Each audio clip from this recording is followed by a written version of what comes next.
Hello and welcome to another edition of Brunswick Today. I'm Jeff Neidert.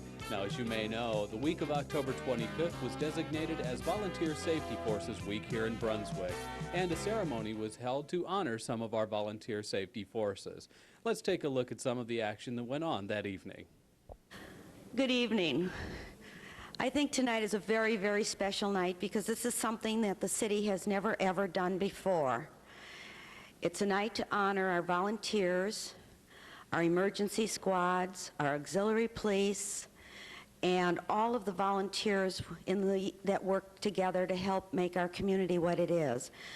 When I came to Brunswick in 1974, we were a small city, and we didn't have a lot of stuff.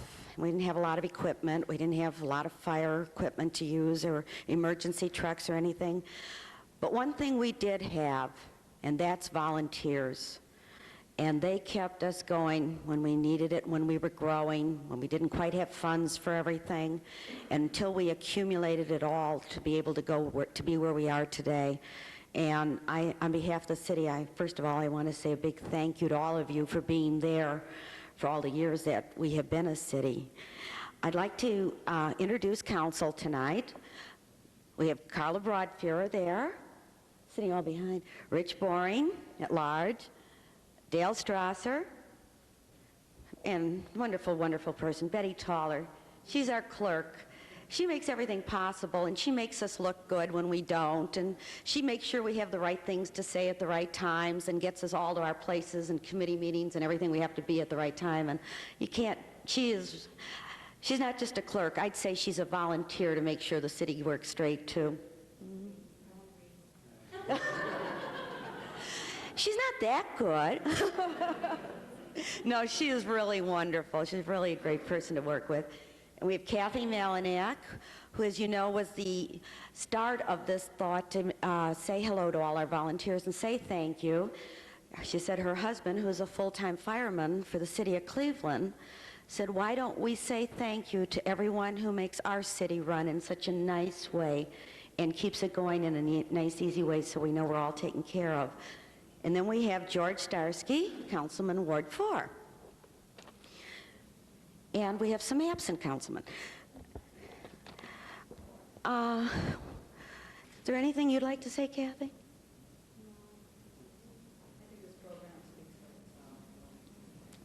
In case you didn't hear her, she said this program speaks for itself, and it sure does.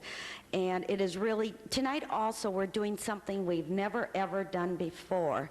We're not just giving a certificate of appreciation from the mayor and the city. For all of you, council had a special certificate made that says from Brunswick City Council. And this is something nobody else ever has received before because we've never had one of these before. For Volunteer Week and for all our safety forces, there was a proclamation issued Monday night from the office of the mayor. And it says, whereas the Brunswick Division of Fire was founded in August of 1960 and originated with 9 firemen, 4 of which are still with the division. And whereas the rescue unit of the division was founded in 1963 and now has 33 members in that unit.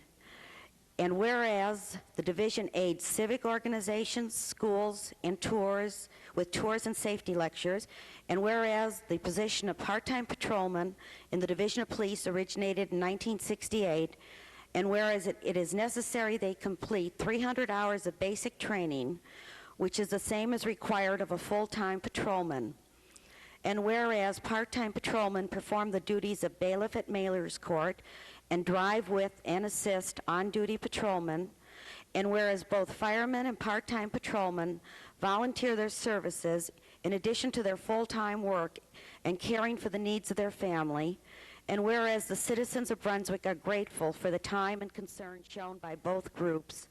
Now therefore I, Judith A. Bedell, Mayor of the City of Brunswick, do hereby proclaim October 25th through the 31st as Volunteer Safety Service Week, and join with all citizens in the community to express our thanks and appreciation for a job well done. Thank you all very much.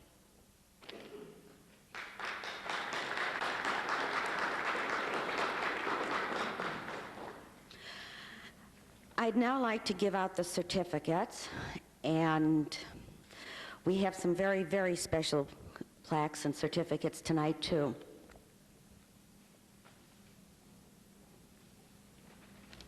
Marty, Rory, would you like to come up here?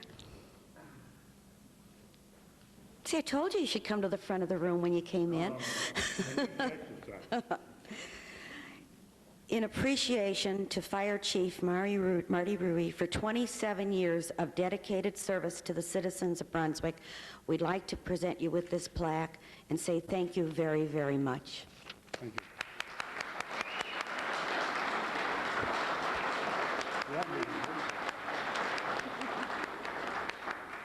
As everybody knows, I'm usually lost for words. That's good words, that is. I can think of a lot of bad words. I really appreciate this. I really think the people who suffer the most in this are the wives. And if you don't believe me, you should have been listening a little while ago when my wife was jawing at me about having to come out tonight. The volunteers, as we say, volunteers and work another job. In the fire service, you never know when you're going to leave. We miss more birthdays, anniversaries, parties, and kids' functions than you could believe.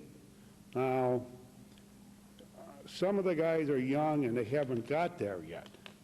But every time you leave one, when you come home, you've not only fought the fire that you were out, now you've got to come home, and that's why I'm deaf. That's why I wear a hearing aid, you know.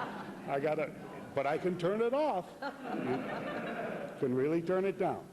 I want to say thanks to the city and Mayor for allowing me the privilege. Thank you for being part of us.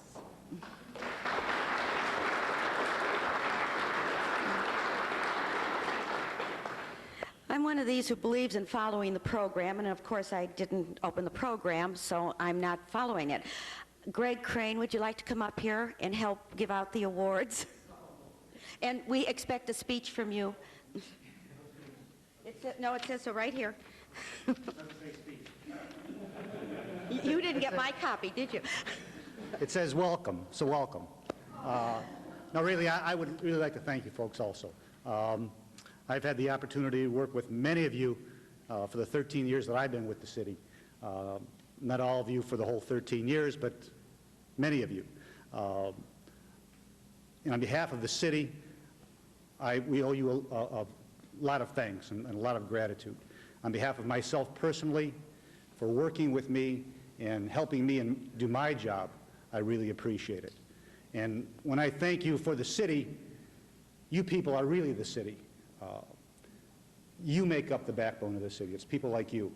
And again, I would like to thank you all, and I appreciate your help all the time. Why don't you stay here and help me, Greg, okay? Stay here and help me give out the awards, okay? I convinced him to stay and help give out the awards. That means he'll get another speech in. Okay. At this time, I'd like to ask Chief Crook to come up and say a few words. Or many, whatever you feel. Thank you. I would like to talk about the people on this side of the room for a few minutes. And there really was no intent to sit so far away from the fire department. Then you people.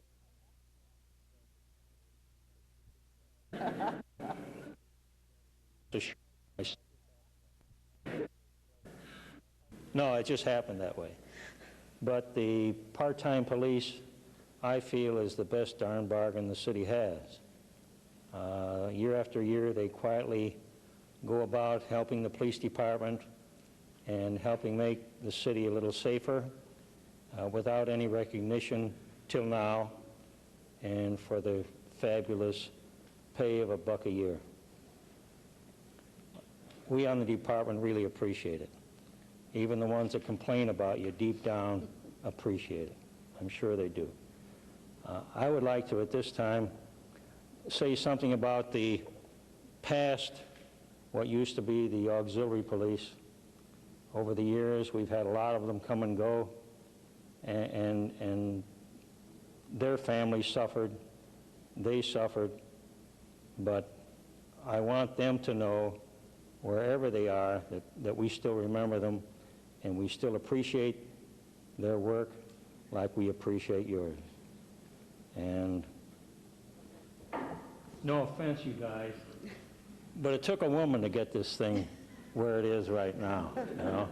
And I appreciate that. And I appreciate the arrangements. And I worked a little late on a thing that happened on Carpenter Road. I hadn't had supper, and I know that punch isn't spiked, but I'm sure going to have a couple donuts or whatever's there when it's all over and enjoy it. But thank you very much, and you are appreciated. Unfortunately, it's seldom said, but you have to expect that. And the spouses and the children, when you're all finished and your career is ended whenever you want it to, why, you're going to have a lot of good memories. Believe me, you will. And thank you very much.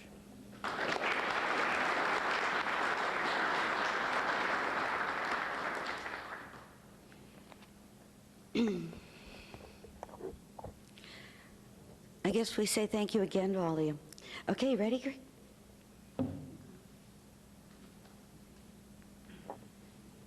James Wagaman, are you here? Come here.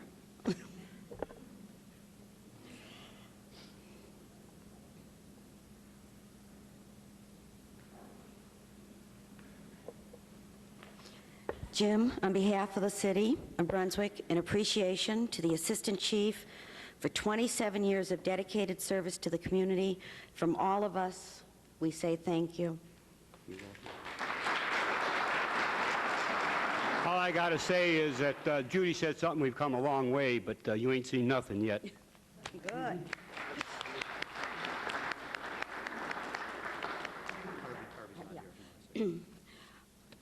We also have one here for Harvey Wenzel, who's a fire investigator. He has also been with us 27 years, and we are sorry he can't be with us tonight, but we know if he could, he'd be here. Is he out? Is he the only one working?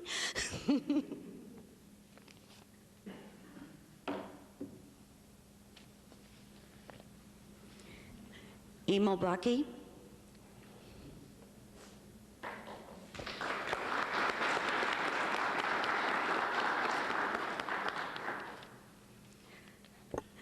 Fireman for 27 years of dedicated service to the community. Thank you. Thank you. I appreciate this very much. Thank you.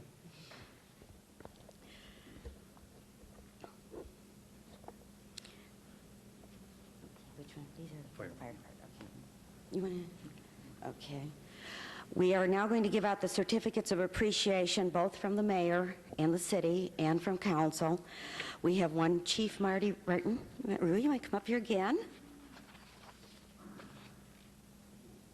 Why don't you just stay here and... Thank you. Thank you. And now let's take a look at some of the other certificates that were passed out.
Now we get to our part-time patrolmen.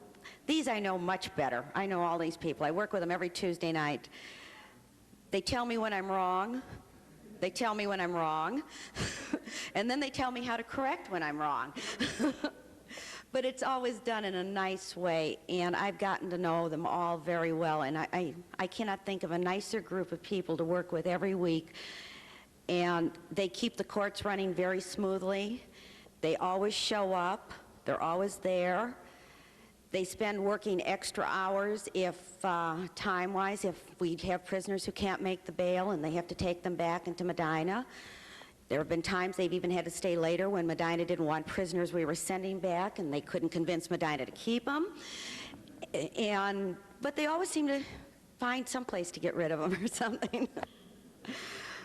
But they're a fun bunch of people, and I really cannot, I see them at parades, and they're working on Sundays and holidays, and for the work they do, they give a lot. And I want to say personally, for working with you every week, even though I say thank you every week, I don't think you really know how much I really mean thank you, but I really do. And we'd like to give you your certificates now.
Another edition of Speaking of Books, furnished as a service of Reader's Digest condensed books. I'm Robin Bergstrom.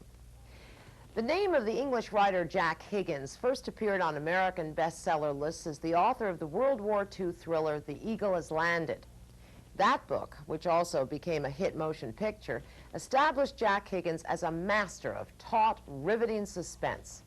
And his latest novel, Night of the Fox, is in the same enthralling tradition.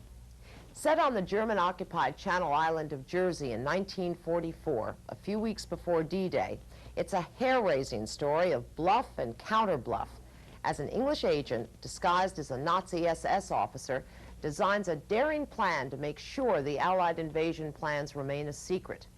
Night of the Fox is one of the illustrated selections in the current volume of Reader's Digest condensed books. And Jack Higgins was interviewed recently about the book by Nigel Begbie, the editor of British Condensed Books. The setting for their talk was an underground hospital on Jersey that's now maintained as a World War II memorial. Jack, you obviously have a great understanding, if not exactly sympathy, for men of violence. Yes. You've been in Northern Ireland, you've been terrorists elsewhere in the world, well, and of course the Second World War. Yes. It has fascinated you. Well, the particular reason, I think, is that, remember, I was raised in Northern Ireland for the first 11, 12 years of my life against a family background where violence in politics was very much the order of the day. I was from a Protestant family, but I was raised by a Catholic aunt for a lot of the time.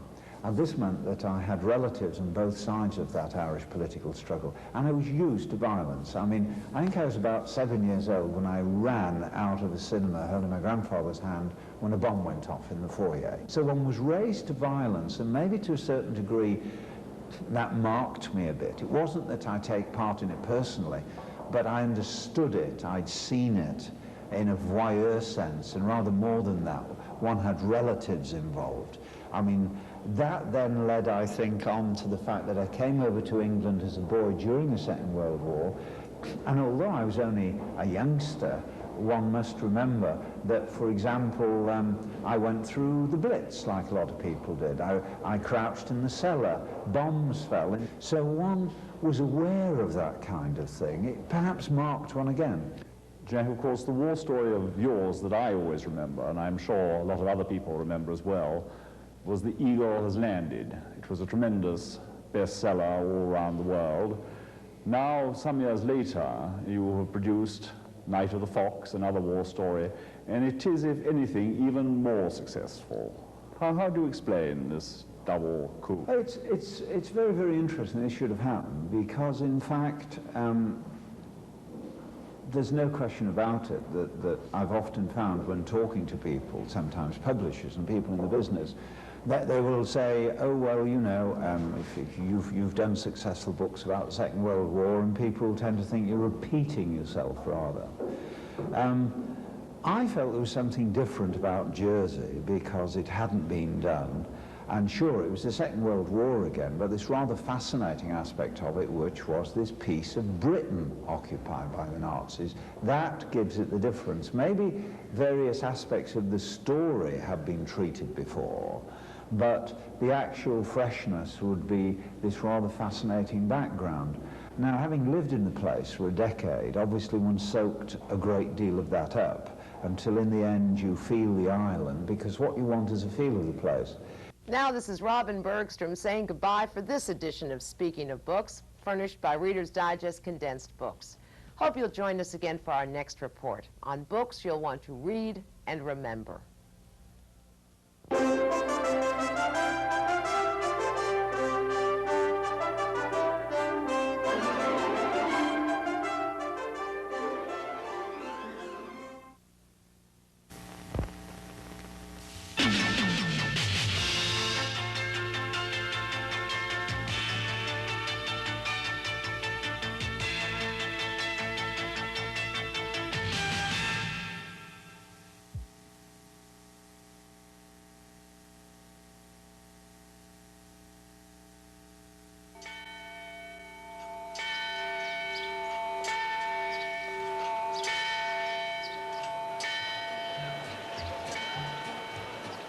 Listen carefully, and here at the Kimberley Mine Museum, you'll hear the ghosts of the men and women who braved Atlantic crossings and then traveled hundreds of miles by ox cart, on horseback, and on foot to seek their fortune in a dusty corner of the Cape Province of South Africa. The lure which attracted them from as far afield as America, Europe, Britain, and Australia was the glitter of diamonds.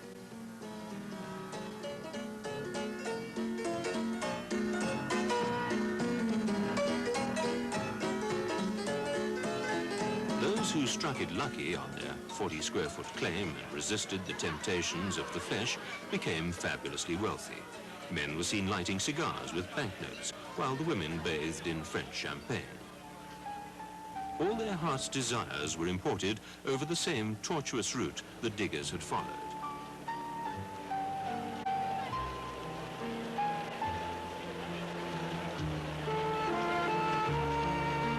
Even this house was fully imported.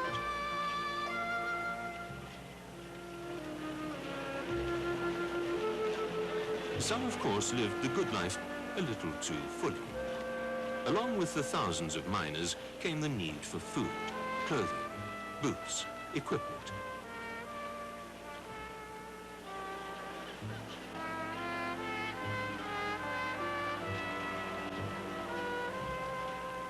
And, of course, something to cool you down in temperatures which often reach 40 degrees in the shade. Not that there was much shade at the diggings anyway. The merchants brought their families and a new sense of values.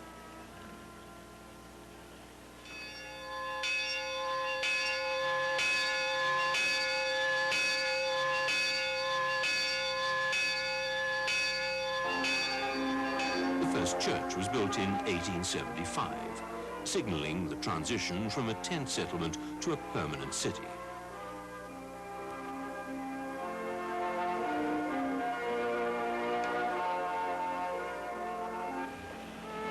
A city that, in its heyday, was among the richest in the world. This wealth enabled the miners to buy more sophisticated equipment to haul out the diamonds. The infant city used its wealth for more than just mining equipment, bars and baubles. It was the first in Africa to install electric streetlights and the first to operate electric trams.